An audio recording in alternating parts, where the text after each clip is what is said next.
तमसा नदी। अयोध्या से 20 किलोमीटर दूर है तमसा नदी। यहाँ पर श्री राम ने नाव से नदी पार की थी। श्रृंगवेरपुर तीर्थ। प्रयागराज से 20 से 22 किलोमीटर दूर श्री राम श्रृंगवेरपुर पहुंचे, जो निषादराज गुह का राज्य था। यहीं पर गंगा के तट पर उन्होंने केवट से गंगा पार करने को कहा था। श्रृंगवेरपुर को वर्तमान में सिंगरौर कहा जाता है। कुरई गांव। सिंगरौर में गंगा पार कर भगवान श्री राम कुरई में रुके थे। प्रयाग। कुरई से आगे चलकर श्री राम अपने भाई लक्ष्मण और पत्नी सहित प्रयाग पहुंचे थे। कुछ साल पहले तक प्रयाग को इलाहाबाद कहा जाता था। चित्रकूट। प्रभु श्री राम ने प्रयाग संगम के समीप यमुना नदी को पार किया और फिर पहुंच गए चित्रकूट। चित्रकूट वह स्थान है जहां श्री राम को मनाने के लिए भरत अपनी सेना के साथ पहुंचे थे, क्योंकि राजा दशरथ का देहांत हो चुका था। भरत ने यहाँ से श्री राम की चरण पादुका ले जाकर उनकी चरण पादुका रखकर राज्य किया था। सतना। चित्रकूट के पास ही सतना यानी मध्य प्रदेश में स्थित अत्रि ऋषि का आश्रम था। हालांकि पत्नी अनुसुईया के साथ महर्षि अत्रि चित्रकूट के तपोवन में रहा करते थे, लेकिन सतना में रामवन नामक स्थान पर भी श्री राम रुके थे, जहां ऋषि अत्रि का एक और आश्रम था। दंडकारण्य। चित्रकूट से निकलकर श्री राम घने वन में पहुंच गए। असल में यही था उनका वनवास। इस वन को उस काल में दंडकारण्य कहा जाता था।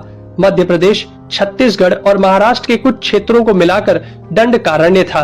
दंडकारण्य में छत्तीसगढ़, उड़ीसा, तेलंगाना एवं आंध्र प्रदेश राज्यों के अधिकतर हिस्से शामिल थे।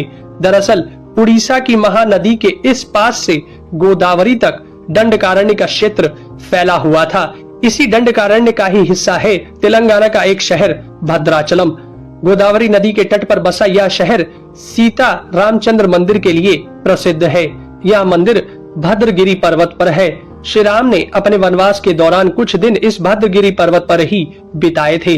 स्थानीय मान्यता के मुताबिक दंडकारण्य के आकाश में ही रावण और जटायु का युद्ध हुआ था और जटायु के कुछ अंग दंडकारण्य में आकर गिरे थे।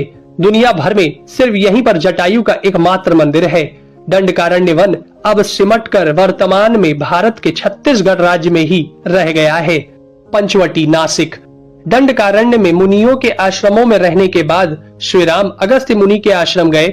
यह आश्रम नासिक के पंचवटी क्षेत्र में है, जो गोदावरी नदी के किनारे बसा है। यहीं पर लक्ष्मण ने सूर्पनखा की नाक काटी थी। श्री राम ने खरवादूषण के साथ युद्ध किया था। गिद्धराज जटायु से श्री राम की मैत्री भी यहीं हुई थी। वाल्मीकि रामायण अरण्य कांड में पंचवटी का मनोहर वर्णन मिलता है। सर्वतीर्थ। नासिक क्षेत्र में ही सूर्पनखा की नाक कटी तथा मारीच और खरवादूषण के वध के बाद ही रावण ने सीता का हरण किया और जटायु का भी वध किया था, जिसकी स्मृति नासिक से 56 किलोमीटर दूर ताकेड़ गांव में सर्वतीर्थ नामक स्थान पर आज भी संरक्षित है। जटायु की मृत्यु सर्वतीर्थ नाम के स्थान पर हुई, जो नासिक जिले से इगतपुरी तहसील के ताकेड़ गांव में मौजूद है। इस स्थान को सर्वतीर्थ इसलिए कहा गया क्योंकि यहीं पर मरणासन्न जटायु ने सीता माता के बारे में बताया। राम जी ने यहाँ जटायु का अंतिम संस्कार करके पिता और जटायु का श्राद्ध तर्पण किया था। पर्णशाला। पर्णशाला तेलंगाना के खम्माम जिले के भद्राचलम में स्थित है। यह रामालय से लगभग 1 घंटे की दूरी पर स्थित है। पर्णशाला को पंचशाला या पंचशाला भी कहते हैं। पर्णशाला गोदावरी नदी के तट पर स्थित है। यही वह स्थान है जहां से सीता जी का हरण हुआ था।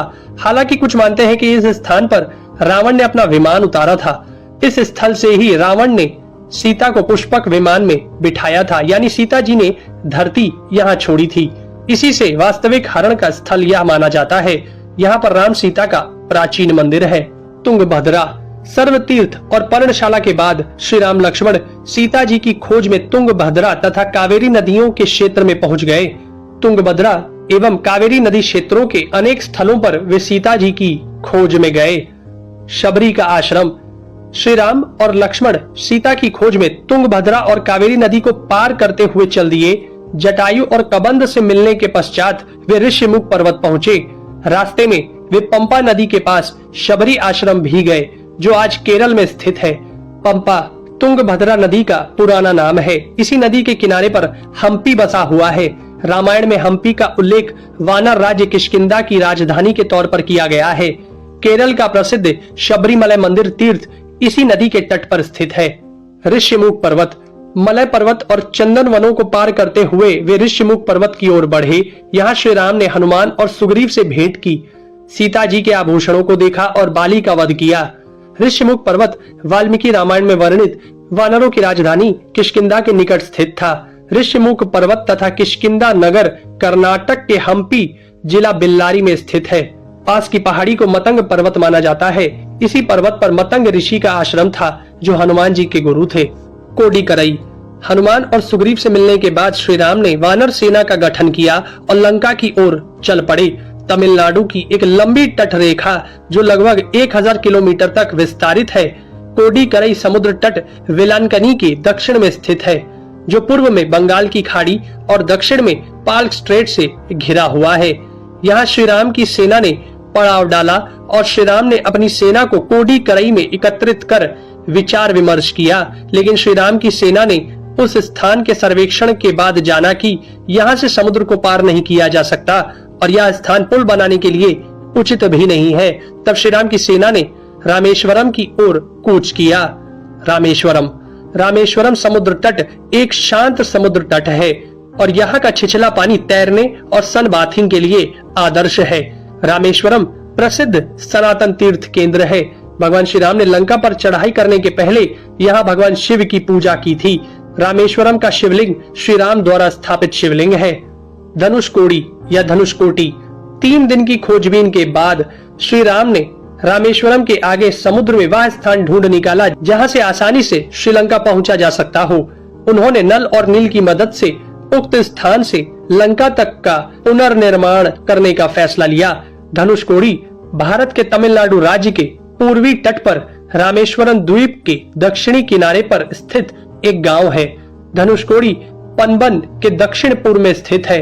धनुषकोडी श्रीलंका में तलेमन्नार से करीब 18 मील पश्चिम में है।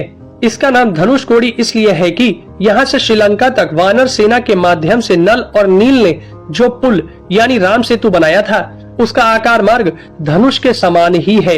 इन पूरे इलाकों को मन्नार समुद्री क्षेत्र के अंतर्गत माना जाता है।